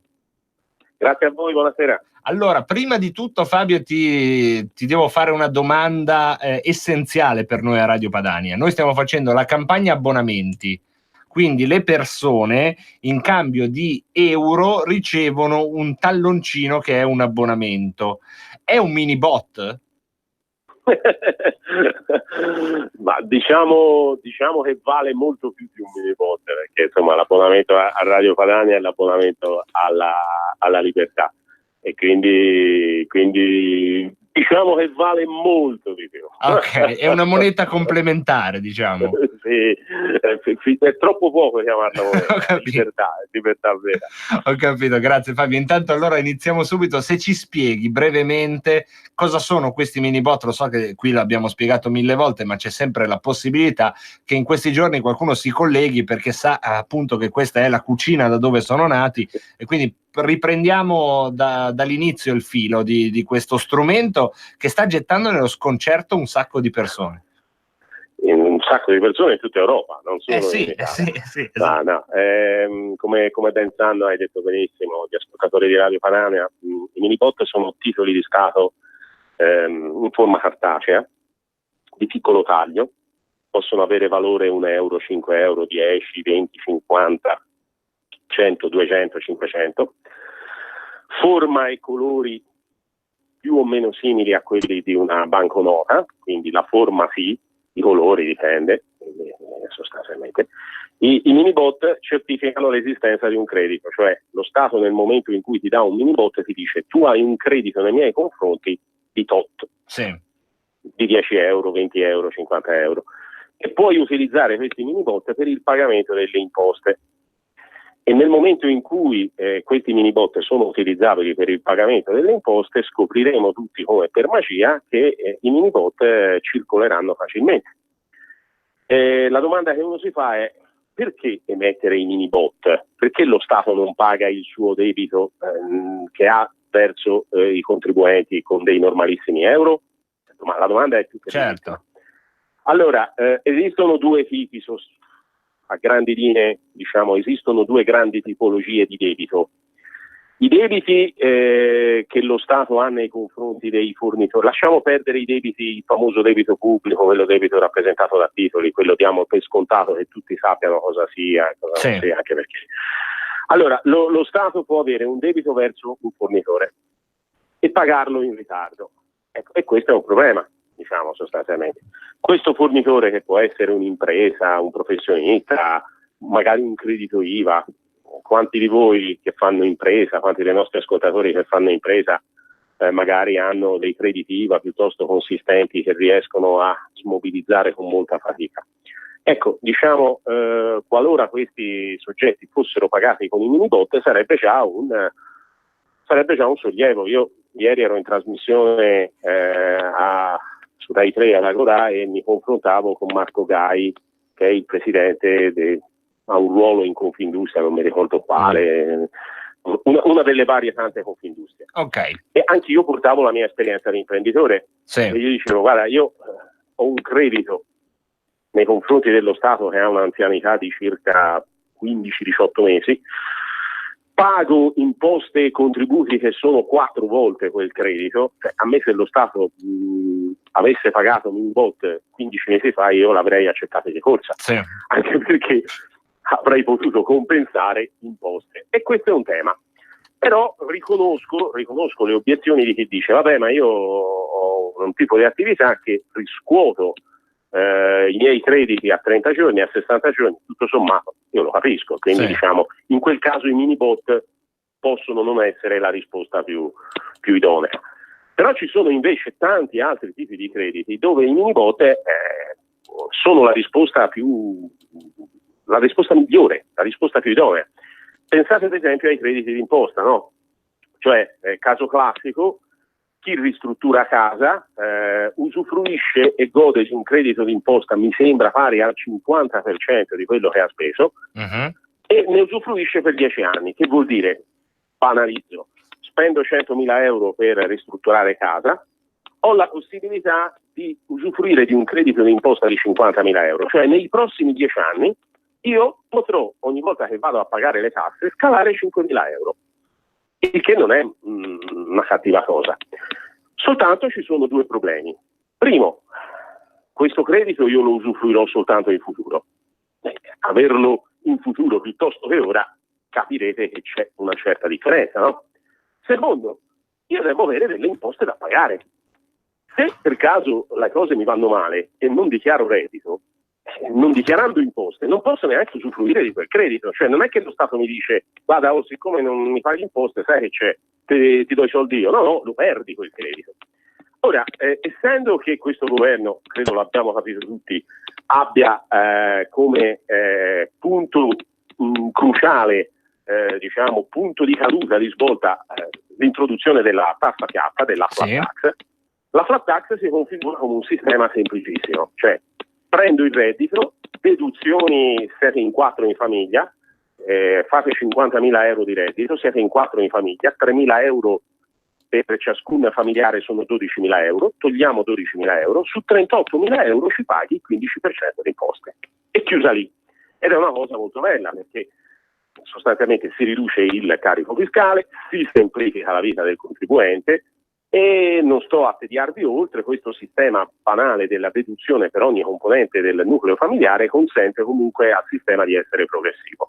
Ecco, tutta sta roba semplice, come dicono gli americani, semplice, che si può fare la dichiarazione dei redditi in una cartolina, ma si concilia con la presenza, ad esempio, di questi crediti d'imposta, certo, di cui parlavamo prima. Che si fa? Si cancellano questi crediti d'imposta e chi ha avuto e chi ha dato, ascoltiamoci passato, sarebbe una grossa ingiustizia. Certo. Ecco allora che tornano di nuovo i minibot e lì sono vincenti, spaccano, fanno scopa, perché a quel punto, caro Pinti, hai un credito d'imposta di 35.000 euro da sfruttare nei prossimi 7 anni, caro Pinti, ti do i minibot, e te Pinti ti prendi 35.000 euro di minibot e felice come una Pasqua cominci a dire va bene, intanto devo andare a fare benzina, tiro fuori e il benzinaio sarà ben lieto di accettare i minibot, perché ci paga le sue di il tasse. benzinaio a sua volta paga un sacco di tasse, cioè fra accise, IVA, contributi. Io non esagero, ma un benzinaio vuoi che non arrivi a pagare mediamente ogni anno il 70% di quello che incassa allo Stato? Ma fa piano. Quindi mettetevi nei panni di un benzinaio che fa un volume d'affari di 1 milione, 2 milioni, lui pagherà minimo 700.000, 1,4 milioni fra imposte, tasse e contributi. Quindi se te vai lì a fare il pieno con i tuoi 80 euro, anzi 120, perché c'hai ovviamente una fuoriserie con, certo, che ha bisogno con tutti gli abbonamenti di Radio Padania, tutti investiti in quello, ovviamente. Quindi tu spendi i tuoi 120 euro di benzina, perché poi ti prendi la benzina quella buona, che pulisce tutto, esatto. Chardonnay. Il benzinaio sarà contento, no? Dice va bene, se dammi questi 120 euro tanto riesco a pagare le tasse, e ti accorgerai allora a quel punto ci sarà qualche supermercato che accetterà i minibot, perché accetterà i minibot. Mi fa gai, ieri mi fa gai. Ma se un supermercato non accetta i minibot cosa fai? E io gli ho risposto, guarda, semplicissimo, quando ero un dipendente e cominciavo a riscuotere i ticket restaurant, c'avevo il supermercato sotto casa che non mi prendeva i ticket restaurant. C'avevo però un supermercato a 1,5 chilometri che accettava i ticket restaurant. Che facevo? Montavo in macchina, andavo lì e spendevo questi ticket restaurant, ed ero contentissimo perché sì, facevo 1,5 chilometri in più, ma chi se ne frega, cioè voglio dire, andavo là e spendevo i ticket restaurant. Ecco, con i minibot sarà uguale, praticamente sarà la stessa cosa, e quindi se il supermercato sotto casa non accetta i minibot, ma quello a 1,5 chilometri sì, tutti andranno a fare la spesa di là, comunque chi ha i minibot, e poi vedrete, infatti oggi i ticket restaurant accettano tutti, no? Certo. Cioè, quindi... Ecco, però Fabio, in questa ricostruzione idilliaca non capisco come mai il buon Mario Draghi si è un po' arrabbiato, perché sai, lui dice che questa cosa di pezzi di carta che circolano nella società assomiglia molto a una moneta, sai, quelle che lui firma tutte lui, ci tiene molto. Sì. Insomma, che un po' si arrabbi è anche plausibile, no? Entriamo nel suo territorio, o comunque, quindi assomiglia molto a una moneta questa cosa che stiamo cioè... allora che somigli molto a una moneta è vero, anche perché noi stiamo facendo di tutto, noi promotori, che assomiglia molto a una moneta, non lo è. Allora Draghi è stato ha usato uno stratagemma comunicativo, ha detto: questi titoli o sono moneta e quindi sono illegali, o sono titoli di debito e quindi fanno debito in più. Allora, diciamocela subito, Draghi sa benissimo cosa sono i minibot, perché è il suo mestiere. Cioè, se noi qui, mentre ora ci stiamo parlando, abbiamo un medico che ci ascolta, questo medico ci dicesse, si trova davanti un fegato e dice: o questo è un fegato o questo è un polmone. Ora, io la prima cosa che gli direi è: scusami, se tu sei un medico, a parte lo so anch'io perché si vede un polmone e un fegato, ma proprio te che sei medico mi vieni a dire è un fegato o un polmone. Quindi, allora, se Draghi dice una cosa di questo genere, è chiaro che un pochino ci sta prendendo in giro, no? Sì. Cioè, voglio dire, lui lo sa benissimo cosa sono. Che assomiglia. Però così dicendo, sostanzialmente ha intonato, ha dato il là a tutta la comunicazione del mainstream. Draghi ha bocciato i minibot. Allora, i minibot non sono moneta, e questo Draghi lo sa benissimo. perché non sono moneta. Possono essere usati come moneta, ma non sono moneta perché non c'è nessun obbligo da parte del negoziante ad accettare i mini bot. È l'obbligo che fa la moneta. Bravo, esatto, è l'obbligo. Cioè, cos'è che qualifica la moneta? Il suo potere, come dicono i giuristi, solutorio. Cioè, se io ho un'obbligazione nei tuoi confronti e ti porto questa obbligazione di 100.000 euro, sì, per te, io vengo con 100.000 euro, te non è che mi puoi dire no, sai che c'è?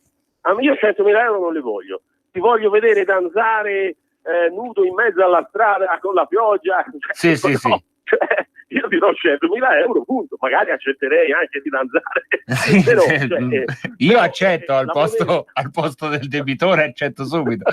Figurati. Quindi i soldi hanno il potere solutorio. Io non è che se io ho un credito non è che mi posso rifiutare e dire no, guarda, i soldi non mi vanno bene, voglio un'altra cosa. No, ecco, questo qualifica la moneta ed ecco che è moneta. Ecco, diciamo. Quindi qui questo obbligo non c'è. Questo obbligo non c'è. Gli somiglia tantissimo, sia chiaro, perché la caratteristica della moneta è che è lo Stato che te lo impone. Lo Stato che ti impone l'uso della moneta e ti dice guarda, se le tasse me le paghi in questa moneta. Ed automaticamente con questa imposizione tutti riconoscono a quel pezzo di carta il valore di moneta. Certo, ma ora, c'è l'obbligo. In questo caso lo Stato ti dice guarda, se te mi dai sta roba, per me è pari e pacca, e quindi va bene. Però fra i privati questo obbligo non sussiste. È chiaro che sarà un forte incentivo. Il fatto che questi mini bot siano utilizzabili per pagare le imposte sarà un incentivo straordinario alla loro diffusione, ma è una diffusione che avverrà su base volontaria. E quindi ci saranno esercizi che si rifiuteranno di essere pagati in mini bot, così come c'erano supermercati che non accettavano i ticket restaurant.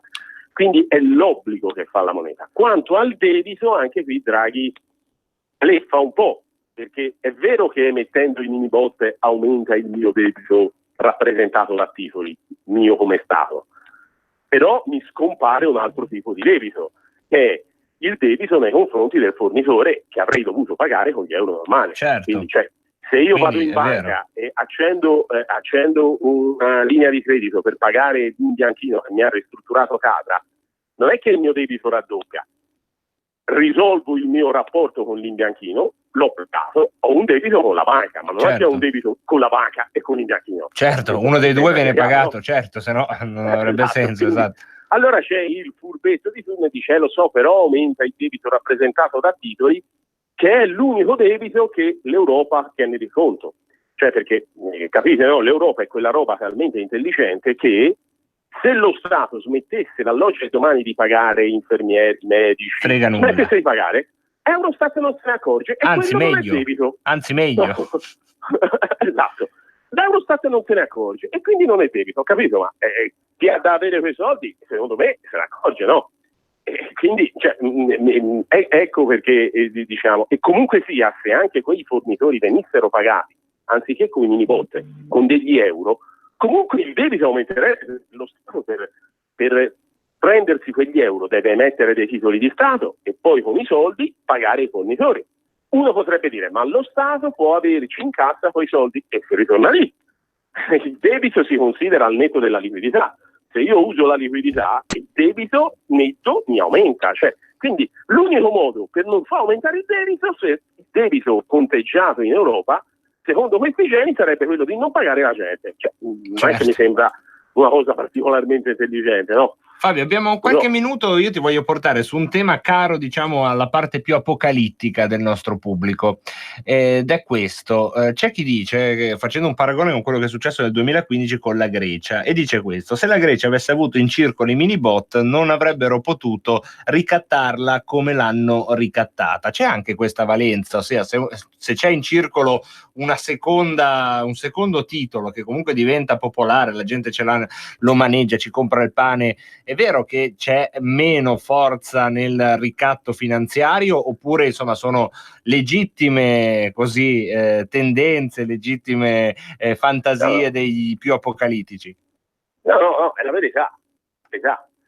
Tutti voi ricorderete che quando Tsipras, che poi ha preso in giro i suoi concittadini, però Tsipras decise di chiamare alle urne i cittadini e dirgli Siete d'accordo ad accettare questo piano lacrime e sangue che ci impone l'Europa? A parte il fatto che i greci dissero no e Tsipras se ne sbatté altamente e poi sottopose il popolo greco comunque a quella tortura. Ma a parte questo, cosa successe? Successe che in quel momento lì tutti in Europa interpretarono questo referendum come un referendum euro sì, euro no. Sì. E la BCE agì subito modello il padrino che ti fa trovare la testa di cavallo insanguinata dentro il letto. Cosa fece la BCE? Disse non ci sono più le condizioni per assicurare alle banche greche il supporto della liquidità di emergenza. Tradotto, le banche non hanno più il supporto della Banca Centrale Europea. Cioè non vi mandiamo Cosa più gli euro fecero i nel greci? bancomat, questo vuol Bravo. dire? Cosa fecero i greci? Andarono tutti chiaramente a prelevare il prelevabile. Certo. E qui il giochino disse, vedete, basta fare un referendum e subito la gente corre in banca.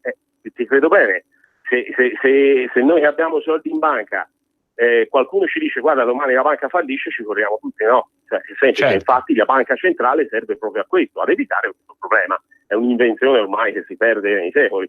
Cioè, quindi praticamente è chiaro, no? Ecco, se ci fossero stati i mini bot, se i greci avessero avuto i mini bot in circolazione, in quel momento lì lo Stato avrebbe potuto sopperire e avrebbe potuto dire ai greci tranquilli, non c'è problemi, avete i soldi in banca e vi diamo noi i mini bot, quindi non c'è problemi, quindi andate alle tabaccherie, andate agli uffici postali, andate in banca, quindi effettivamente è un modo per evitare questo ricatto, quindi è ovvio, ma è naturale, ma è bene che sia così, cioè questo è un ulteriore elemento che dà un'ulteriore valenza allo strumento del minibot. Certo. Cioè, il minibot è come una scialuppa di salvataggio, cioè non è che io monto su una nave da crociera e dico ma ci sono le scialuppe, no? Allora vuol dire che questa nave pensa ad affondare, allora no, non ci salgo.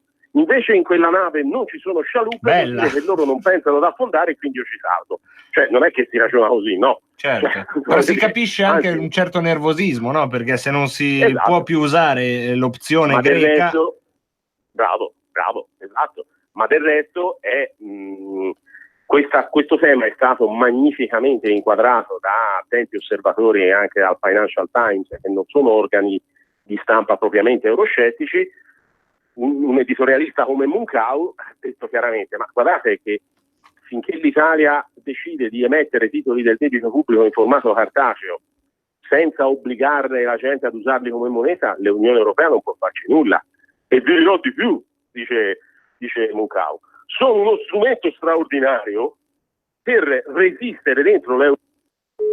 Ecco, questa è una delle cose che a volte ci succede, sempre quando parliamo di cose che possono dare fastidio, insomma, poteri forti, e mi fa sempre sorridere. È un karma, non sono complotti strani, non è che ci fanno cadere la linea apposta, almeno voglio sperare di no, però mi fa sempre ridere perché non succede mai quando parliamo di calcio, avete notato? Mai, non è mai caduta la linea quando parliamo di calcio. Fabio, scusa, scherzavo con gli ascoltatori, ma perché non succede mai che cada la linea se parliamo di calcio, di moda. Vediamo. Quando parliamo di queste cose ogni tanto succede. I poteri forti che arrivano. È il karma. Stavo concludendo dicendo appunto che Munkau sul Financial Times diceva occhio Unione Europea, se voi continuate a bullizzare e a fare i prepotenti con l'Italia, li incentivate sempre di più a pensare e ad introdurre questi strumenti che poi potrebbero ritorcersi contro l'Unione Europea stessa. Quindi, per dire, all'estero la questione l'hanno inquadrata benissimo. Ecco, secondo te quali saranno le prossime evoluzioni di questa partita in generale? Ci troveremo davvero i mini bot nel portafoglio oppure in qualche modo nella trattativa con l'Europa ci ridurranno più miti consigli su questo, magari in cambio di una maggiore... Allora, io penso oggettivamente che in questa fase è difficile vedere realizzati i mini bot perché ci sono troppe incognite. In che senso? Nel senso che l'Europa ha minacciato una procedura di infrazione. Sì. Quindi alla fine diciamo che il governo, a seconda di chi gestirà la trattativa, e questo non è una cosa da poco, perché se ci va Tria a gestire la trattativa, ma è una cosa. Se a gestire la trattativa ci va Giorgetti, è già un'altra cosa. Se a gestire, insomma, ecco, quindi certo, dipende da chi è che va a gestire la trattativa. Quindi può essere che nell'immediato diciamo si trovi un compromesso, nel senso che va bene, voi non mettete non ci rompete le scatole con la procedura di infrazione, noi mettiamo questa roba nel cassetto. Può essere, io vedo questa come anche un possibile soluzione del bocco, sì. Ed essendo la politica l'arte del possibile, ancorché io vorrei inondare questo paese di minibot proprio come se piovesse, però insomma capisco che è una soluzione ragionevole, quindi ci sta, ecco, sotto questo aspetto. Quindi io vedo questa come possibile prospettiva. Però di nuovo già il fatto di averli messi sul tavolo, che poi in realtà non li ha messi sul tavolo il governo perché mai è stata una mozione parlamentare promossa dall'opposizione, già questo secondo me dà un'idea di una possibile arma negoziale che può essere usata in questa fase. Sì, per quanto poi sappiamo bene che insomma sono stati inseriti in una mozione, il PD non si è accorto, secondo me, che c'erano. Ecco. No, senza dubbio.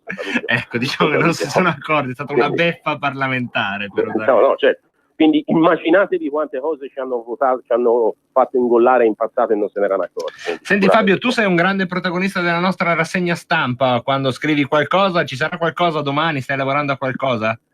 Ma senti, no, a dire la verità, abbiamo un minuto di aver scritto anche troppo, no? Allora, nell'immediato in realtà però sai, si decide dall'oggi per domani, quindi per domani no, magari per domani l'altro sì, chi lo sa, però diciamo che ecco, la decisione avviene, non è che uno devi anche inseguire un po' l'attualità e devi rendere tutto anche, come dire, compatibile con i tuoi impegni di lavoro, perché io di mestiere faccio altro e quindi scrivo per passione e lo faccio volentieri, però magari domani scoppia la scintilla. Ecco, per esempio le dichiarazioni di Tria che hanno fatto oggi mi farebbero scappare un articolo di quelli, però è già tardi. È già tardi. Quindi insomma, vabbè, poi, oggi dai. Come sai, poi i numeri vengono postati a un certo modo. Sì, quindi, sì. Oggi hai dato con noi, dai. Grazie ancora Fabio, grazie mille. Grazie mille a Fabio Dragoni. Ancora tra poco insieme per un quarto d'ora, filo diretto. Mi spiace se lei non lo ritenesse doveroso. Io sono qua come ministro e come uomo e l'unica cosa che non accetto, e avendo 2 figli, è di pensare che al governo ci sia qualcuno che vuole il male dei bambini. Io voglio che questi bambini non siano messi su un gommone in condizioni di morire come bestie in mezzo al mar Mediterraneo. Io sono stufo dei bambini che muoiono nel mar Mediterraneo, perché qualcuno li illude che in Italia e in Europa ci sia casa e lavoro per tutti. Sono stufo di questi morti di Stato. L'opinione sui migranti e sulla nave Aquarius di un intellettuale di sinistra, Edoardo Albinati, autore con Francesca Daloia di un libro 8 giorni in Niger. Queste le sue parole in occasione della presentazione del libro a Milano il 12 giugno alla libreria Red Feltrinelli di Galleria Vittorio Emanuele. Edoardo Albinati è stato il vincitore del premio Strega 2016 col romanzo La scuola cattolica, pubblicato da Rizzoli. Ha lavorato presso l'Alto Commissariato ONU per i rifugiati in Afghanistan e ha partecipato a una missione dello stesso UNHCR, l'ufficio per i rifugiati in Chad. Ha lavorato per Radio 3 Rai alle Olimpiadi di Torino, ha esordito nella rivista Nuovi Argomenti. Dal 94 svolge anche attività di insegnamento all'interno del carcere di Rebibbia. Questa è la sua opinione sulla nave Aquarius. Io stesso, devo dire, con Realpolitik, di cui mi sono anche vergognato, ieri ho desiderato che morisse qualcuno sulla nave Aquarius. Ho detto, adesso se muore un bambino, io voglio vedere che cosa succede del nostro governo. Un intellettuale di sinistra, Edoardo Albinati, autore con Francesca Daloia di un libro 8 giorni in Niger. E l'unica cosa che non accetto, e avendo 2 figli, è di pensare che al governo ci sia qualcuno che vuole il male dei bambini. Io voglio che questi bambini non siano messi su un gommone in condizioni di morire come bestie in mezzo al mar Mediterraneo. Adesso va a destra, 300 metri dritto, poi il semaforo. certo che fai sempre la stessa strada tu, ma non hai voglia di cambiare. Chi ha parlato? Sono io, la Digital Radio, quella che ha cambiato il modo di ascoltare la radio con il sistema DAB+. È ora di cambiare. Vivi tutta la magia della Digital Radio. Se stai per cambiare auto, chiedila con il sistema DAB+, dal 2019. In tutte le auto nuove. Dibidi dobidi DAB. Anche Radio Padania è in Digital Radio. Messaggio per tutti gli imprenditori, gli artigiani, i commercianti, i liberi professionisti. Hai un'attività? Dei prodotti da promuovere? Prova la pubblicità sulla nostra radio. Radio Padania ha preparato per te una grande promozione per aiutarti a sostenere la tua attività a tariffe davvero straordinarie. Informati, vedrai che si può fare. Mandaci una mail all'indirizzo spot@radiopadania.net. Con Radio Padania si può fare. Cosa aspetti? Sostieni la nostra radio. Abbonati andando sul sito radiopadania.org. Clicca abbonati e segui le istruzioni. Facile, no? E siamo tornati in diretta ed è il momento di sentire l'altra campana, cioè davanti a questa situazione, procedura di infrazione dell'Unione Europea, braccio di ferro con l'Europa, che cosa dice in Parlamento l'opposizione, nella fattispecie il Partito Democratico? Lo sentiamo.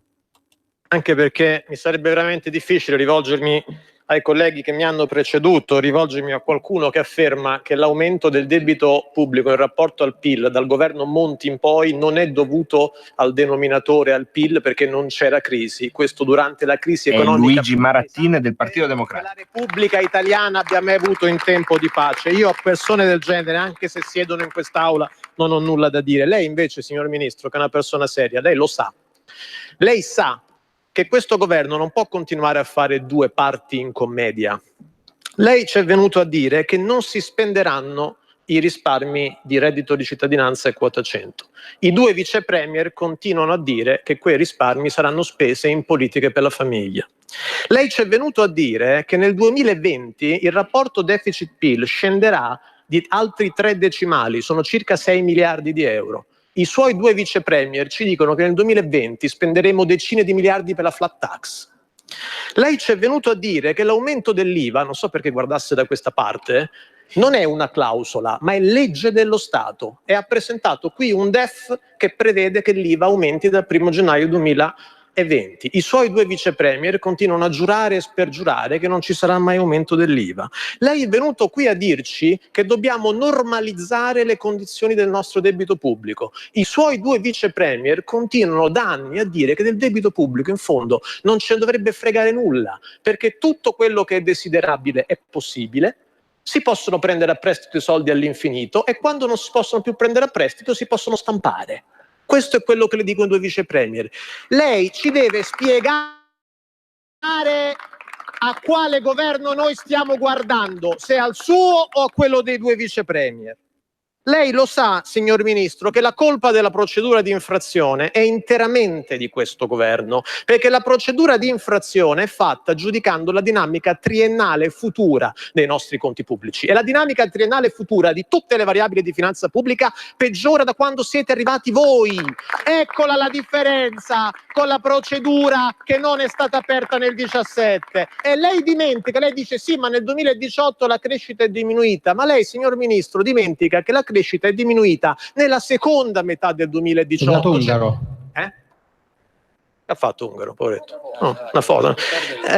Dalla seconda metà del 2018, cioè da quando voi avete giurato. Nel secondo semestre del 2018, signor Ministro, l'apporto della crescita all'annualità è negativo di 2 decimali.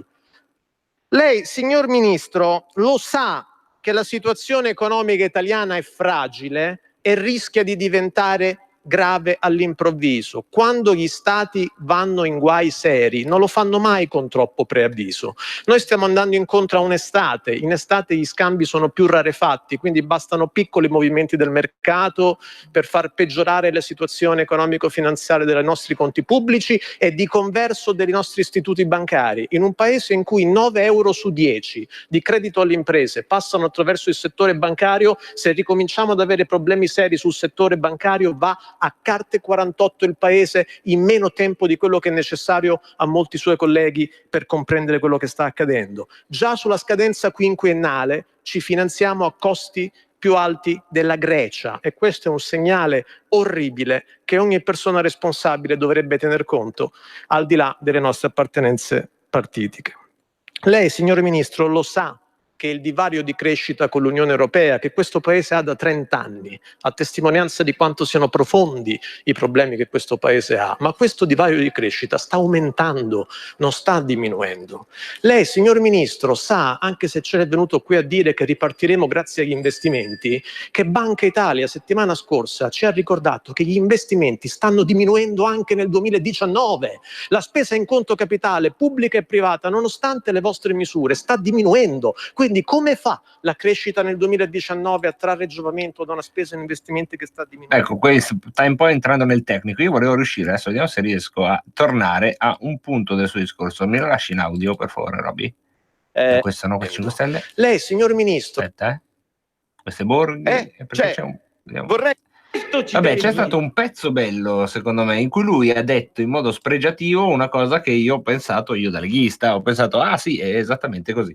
Cioè, che il debito pubblico in fondo è un qualcosa che si potrà sempre negoziare, che finché non si potranno avere soldi in prestito, nel caso si iniziano a stamparli, ecco, è stato secondo me interessante come da parte di un avversario politico sia arrivata una buona definizione di sovranismo, almeno per quanto riguarda me, che come sapete sono un sovranista un po' atipico, un po' di quelli che hanno poca dimestichezza con i numeri e molta di più con immagini, concetti, suggestioni. E il fatto però di pensare che il debito pubblico sia in fondo un qualcosa solo e sempre da negoziare e non una sacra, diciamo così, obbligazione che non abbiamo mai firmato, e che se i soldi non ci sono, uno Stato o comunque un'autorità politica dovrebbe poterli stampare, ecco, mi sento di sottoscrivere queste due opzioni.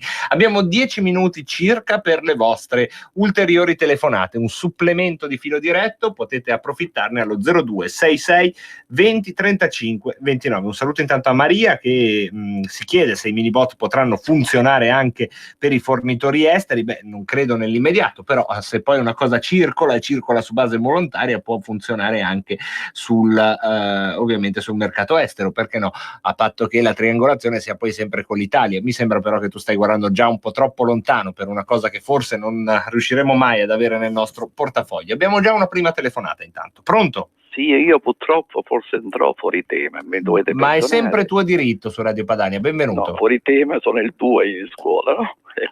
No, ma qui è sempre diritto dell'ascoltatore, mi fa piacere ricordarlo, è sempre diritto dell'ascoltatore andare fuori tema, perché quelli fuori tema casomai siamo noi se volete parlare d'altro. Pronto? Per quanto riguarda il domani, quando i giornali parleranno che il PD ha indovinato la fattura elettronica, volevo evidenziare, per esempio tipo mia moglie, libera professionista, quale i rifornitori di benzina sono sprovviste dell'elettronica per poter fare la fattura elettronica, quindi ha un anno che non scarica più niente. Quindi non è che hanno lottato l'evasione fiscale, ma bensì hanno messo i contribuenti a non poter più scaricare la benzina che ci spetta, e chiunque deve andare a cercare il fornitore. Praticamente facendo chilometri, lei lo fa la fattura, no, lei non la fa la fattura. La finanza ha detto segnalate per iscritto il rifornitore che noi ci andiamo.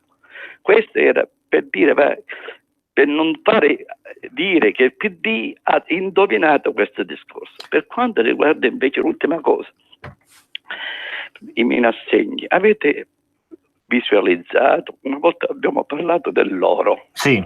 Avete visualizzato che la Banca Centrale Europea si nutre di un quarto, 151 tonnellate, a garanzia dell'euro, del nostro oro italiano. Quindi siamo un quarto del nostro messo là a depositare a garanzia di Draghi. Però mi sembra che non è vera questa cosa, cioè non è fisicamente lì. È messo a garanzia, però non è lì fisicamente. No, sai? è fisicamente, guardilo, mi perdoni dottore. No, magari ha ragione lei, perché io non è che so tutto. Il libro del direttore generale della Banca d'Italia, oro, così vi rendete conto esattamente con le cifre, i tonnellate che abbiamo di oro ovunque.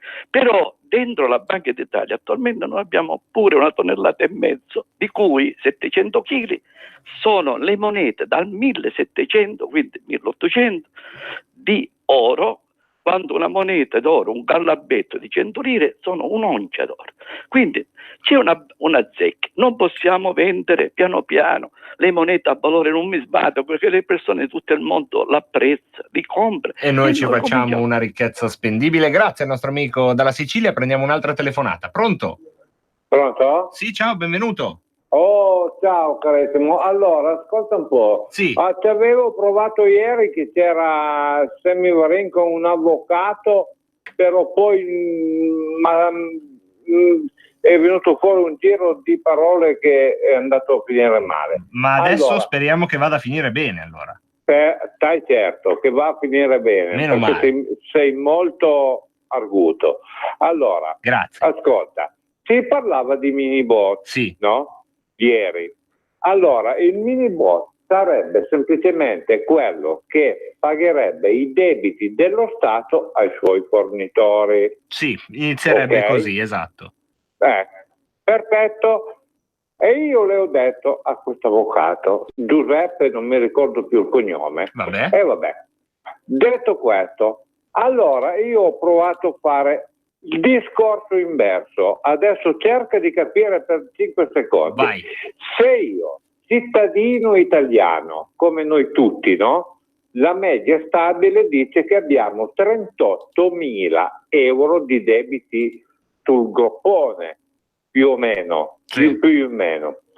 Detto questo, se io cittadino italiano vado presso all'ufficio predisposto e incomincio a pagare il mio debito personale, il mio 1.000 euro, 2.000, man mano che pago il mio debito pubblico, che mi calano le tasse, non li metto nei minibot che diventano valore aggiunto. Questo è il problema, che non ha voluto capire quell'avvocato. Non si può.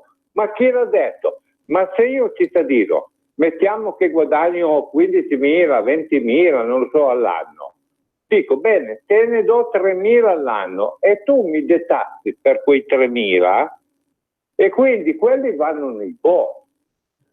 Quindi praticamente va a storno di un debito che scomparirebbe, andrebbe appiattito il debito. Grazie. Io ti rispondo con un mini boh, nel senso che non ho capito io, però quando si tratta di economia generalmente è colpa mia. Ecco, vedi, ho fatto un'altra poesia, vedi, quando si tratta di economia generalmente è colpa mia, vedi come se c'erano poesie, io dico, ma avercelo uno come me, mi dico a volte nei momenti migliori. Prendiamo un'altra telefonata, pronto? Ancora in loop. Pronto? Sei ancora, chi è? Sono Marcello da Forlì. Ciao Marcello, eccoti qua. Ciao. Niente, si parla di debito pubblico? Sì, allora, se vuoi sì. Allora, il discorso è questo. Spero non sia da ridere, però io farei che il 5 per 1000 o l'8 per 1000 o il 3 per 1000, quello che si potrà valutare in sede di governo, nella denuncia dei redditi, chi volesse, su base volontaria, lo destinasse a debito pubblico. Così lì si vedrebbe chi sono i veri patrioti, i veri italiani e chi no. Io lo farei. Invece di destinare in tanti rivoli, tante cosucce, tanti pezzettini di percentuali per 1000, allora facciamo una cosa, mettiamoci d'accordo tutti. Da domani mattina, ovviamente è un modo di dire, però dalla prossima dichiarazione fiscale, chi desidera aiutare il proprio paese senza andare a sottoscrivere bot, andare a prendere titoli di Stato, eccetera, allora destini poniamo una media fra il 3 e l'8, il 5 per 1000 a debito pubblico. Si potrebbero intanto abbassare gli interessi e comunque abbattere il conto capitale del debito pubblico. Questa è una mia proposta. È un'ottima proposta. No, è un'ottima proposta. Basta che me la mettete a me, che sono un gonzo, mi dovete mettere la casellina che sia invitante. Perché se mi lasciate scritto Stato, che è proprio brutto, c'è scritto Stato, io Stato brutto. Non glieli do i soldi a una roba che si chiama Stato, brutto. Già ci fosse scritto, che ne so, la Repubblica, già è la Repubblica, bella, oppure, non lo so, politiche sociali, già darei. Debito pubblico non so se la darei, perché è brutto dai debito pubblico. Se la chiamiamo in un altro modo, adesso mi viene in mente gnocco fritto, potremmo chiamare. Gnocco fritto, detto, la mettiamo così, vabbè, dai, l'ho buttata in vacca, ma stiamo anche finendo la trasmissione, dai, lasciatemela buttare in vacca. C'è tempo per ultime telefonate, se ci sono. Allo 02 66 20 35 29. Un saluto intanto a Claudio di Albairate. Mamma mia, ragazzi, ma voi mi fate le domande di economia, ma adesso io vi porto gli economisti e poi chiamate loro, cioè, ma con un conguaglio dei rimborsi con le tasse da pagare non si farebbe prima a minor costo? Con un conguaglio, che già io immagino un animaletto selvatico del bosco, e dice, cos'è un conguaglio? Ma bellissimo, ma guarda i piccoli conguagli vanno dietro, carini. Ecco, dei rimborsi, conguaglio dei rimborsi con le tasse da pagare. Un conguaglio con i rimborsi delle tasse da pagare non si farebbe prima e a minor costo? Poi è una domanda a cui io non so rispondere, una delle tante: chi siamo, da dove veniamo, il senso della vita. E poi c'è un'altra domanda a cui non so rispondere, che è questa: ma con un conguaglio dei rimborsi con le tasse da pagare non si farebbe prima e a minor costo? E sono le grandi domande filosofiche che lasciamo aperte. Mario da Monza Brianza, un saluto. Mario da Bologna, un saluto anche a te.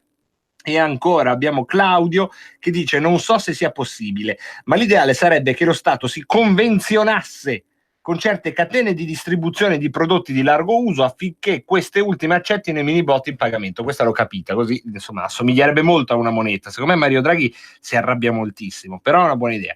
E ancora vediamo chi altro ci ha scritto, questa volta tra gli whatsappers. Maria l'abbiamo detto, no, eccolo qua, ne abbiamo un altro.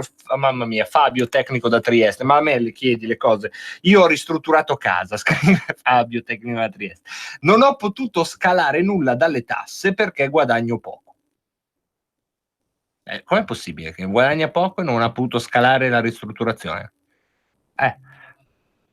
Non lo so, infatti ho modo di recuperare qualcosa, ma non lo so, magari un conguaglio, se stai attento, prima dell'alba esce il conguaglio, tu pam, spari subito, quello è il conguaglio, magari poi lo fai con 2 patate arrosto, il rosmarino, il conguaglio, ma è la morte sua per l'appunto. Prendiamo un'ultima telefonata, pronto?